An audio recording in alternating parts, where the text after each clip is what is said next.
வணக்கம் நண்பர்களே. நாம் இப்போ எங்கே இருக்கோம்னு பார்த்தீங்கன்னா, கரெக்டாக சவுந்தரபாண்டிய நகரில் இருக்கிறோம். இந்த சவுந்தரபாண்டிய நகர் எங்கே இருக்குதுன்னு பார்த்தீங்கன்னா, Vandalur to Kanchipuram Walajabad highway road, Manivakkam கூட்டு ரோடு இருக்குது பாருங்கள். அந்த கூட்டு ரோடு பக்கத்தில் ரூபி ஆன்வே ரோட்லேயே ரூபி இருக்குது, 14 மாடி ரூபி. அதுக்கு ஆப்போசிட்டில் ஏஆர்கே நகர் இருக்குது. அந்த ஏஆர்கே நகரை ஒட்டி தான் சவுந்தரபாண்டிய நகர் இருக்குது.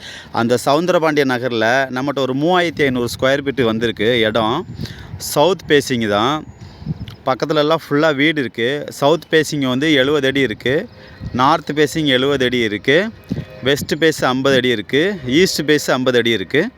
இந்த இடம் வந்து சேல்ஸு 3300 ரூபா ஃபைனல் ரேட்டு. பக்கத்துலலாம் ஃபுல்லாக வீடெல்லாம் இருக்குது. இப்போ வீடெலாம் உடனுடன் கட்டிட்டு இருக்கிறாங்க. ஃப்யூச்சரில் இந்த இடம் பயங்கர டெவலப்பு. இங்கேருந்து சீனி நிகேதன் ஸ்கூல் வந்து 300 மீட்ரு. நடேசன் ஸ்கூல் இங்கேருந்து ஒரு 2 கிலோமீட்ரு. வண்டலூர் ரயில்வே ஸ்டேஷன் ஒரு 2.5 கிலோமீட்ரு. கேளம்பாக்கம் பஸ் ஸ்டாண்டு இங்கேருந்து ஒரு 3 kilometre. Alvin international public school இங்கேருந்து ஒரு 4 கிலோமீட்ரு. மணிவாக்கம் கூட்டு ரோடு இங்கேருந்து 1 கிலோமீட்ரு. எல்லா ஸ்பெஷலிஸ்ட்டும் இந்த இடத்துல இருக்குது. டிடிசிபி அப்ரூவ்டு, லோனுக்கு எலிஜிபிள் இருக்குது. இந்த இடம் உங்களுக்கு வேணும்னா, பிடிச்சிருக்குன்னா மேலே உள்ள நம்பரை பார்த்து காண்டாக்ட் பண்ணுங்கள். சப்ஸ்கிரைப் பண்ணுங்கள், ஷேர் பண்ணுங்கள். Thank you so much.